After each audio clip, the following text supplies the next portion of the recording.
السلام عليكم وسلامتين دمانتين كسو دوادا مركالي عشر كان او كسابسن IP adresska محيهين IP adresska و IP adresska و adressada computerada ay isticmaalaan oo si ay isu gartaan ama meelaha si ay isugu soo hagaagaan waa adresska ay ka xiriiri karaan misaal ii sheega computer dhexyaalo company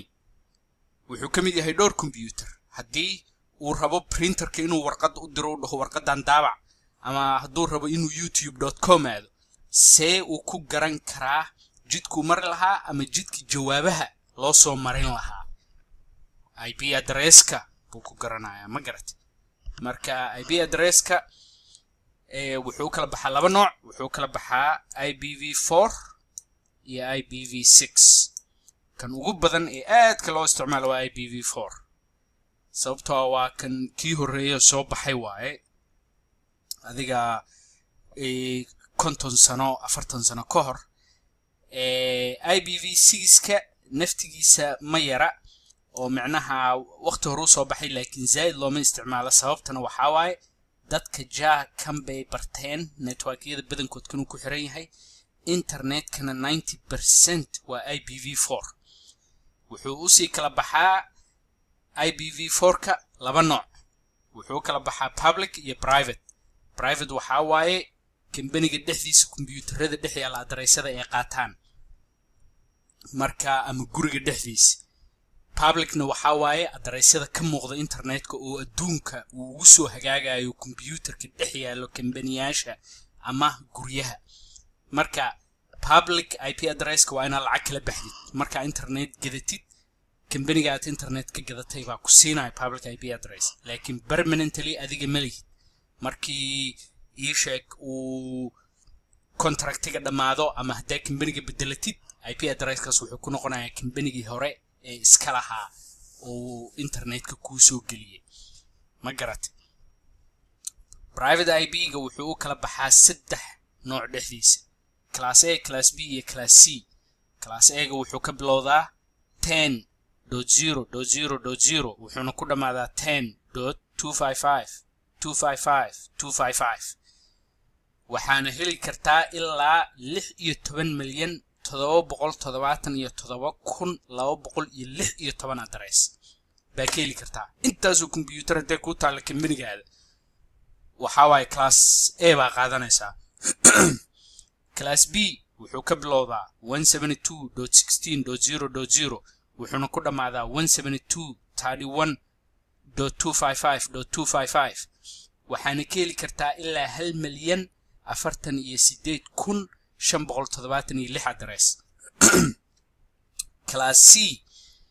wuxuu ka bilowdaa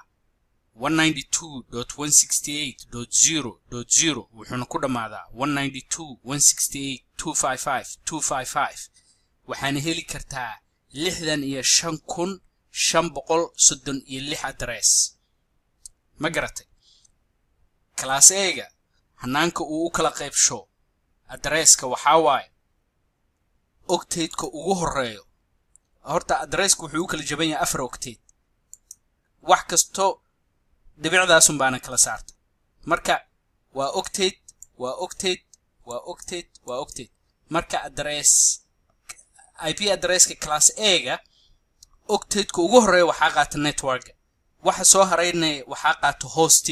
hostiga marka waxa waaye ama computer ama printer ama camera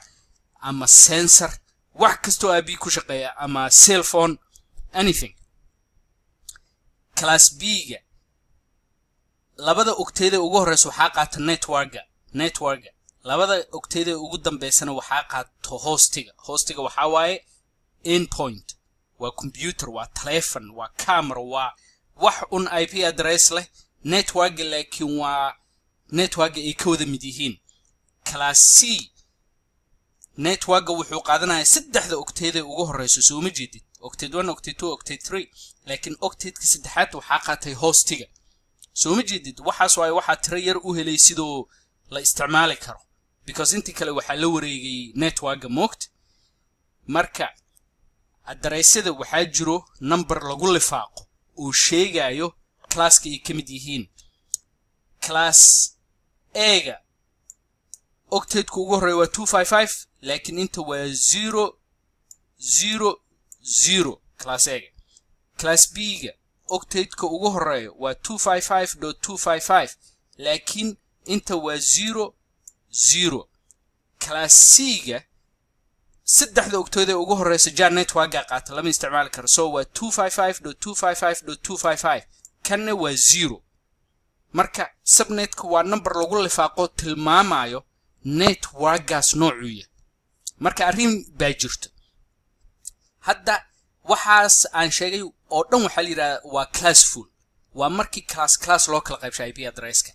zaid looma isticmaalo waxaas baryahan dambe adiga 16 sano la soo dhaafay waxa aad loo isticmaalaa classless interdomain routing macnaheedu waxa waaye class IP address u muuqdo inuu kamid yahay class A oo misaal 10 ka bilowdo baa waxa la siinayaa subnet class C ah si markaas IP addresskaas loo yareeyo tirada la helayo oo ah address la siin karo computerro marka hadda runtii waxa aad baa u isticmaala malaha waxaan la yiraahdaa classfulka oo classka loo kala qaybinayo in uun lagu kala garto moogiye oo tilmaan ahaan muuqashada la yiraahdo class A address waaye class A addresskaas serverka ku xirnaa muuqashadaas moogiye laakiin network ahaan iyo tilmaan ahaan runtii waxa kala saaro subnetka hadda markii IP address lagu sheego waa inaad subnetka ogtahay si aad si toos ugu ogaato network-ga uu kamid yahay marka waxaan waxa waaye network-ga wuxuu sheegayaa network-ga guud ee uu kamid yahay subnetkani wuxuu sheegayaa qaybta uu network-gaas ka yahay tusaale 172.16.1 haddaan dhaho and then aan dhaho 255.255.255 waa class A waa class B oo saddexdii octet-da ugu horeysa la qaatay maadaama 255.255.255 aan eray marka waa inaa halkaan ogaatid numberkaas wuxuu yahay si aad u heshid computerkaas marka tusaalayaal haddii aan fiirfiirino waa kana maxaa la dhihi jiray IP addresska sida aad u soo helayso waxaa leedahay IP config on your computer and then wakaasa waa kana addresska guriga gudihiisa labkan haddeertaan labkan aan ku shaqeynayo waxaan waa labkaas waa kana IP addresska waa class B laakiin haddaa fiirisid subnetka waa class C soo ma jeedid IPv6 kani IPv6 address kana waa kan waxaan waa automatic windows ee siinayso machine ja waxa la yiraahdaa link local ku yimid oo aniga maana siinin kaas laakiin kan aniga siiyay oo u sheegay computerka address ku qaadan lahaa markii intaas la isku afgarto haddii laakiin internetka aadid addresskaada waa different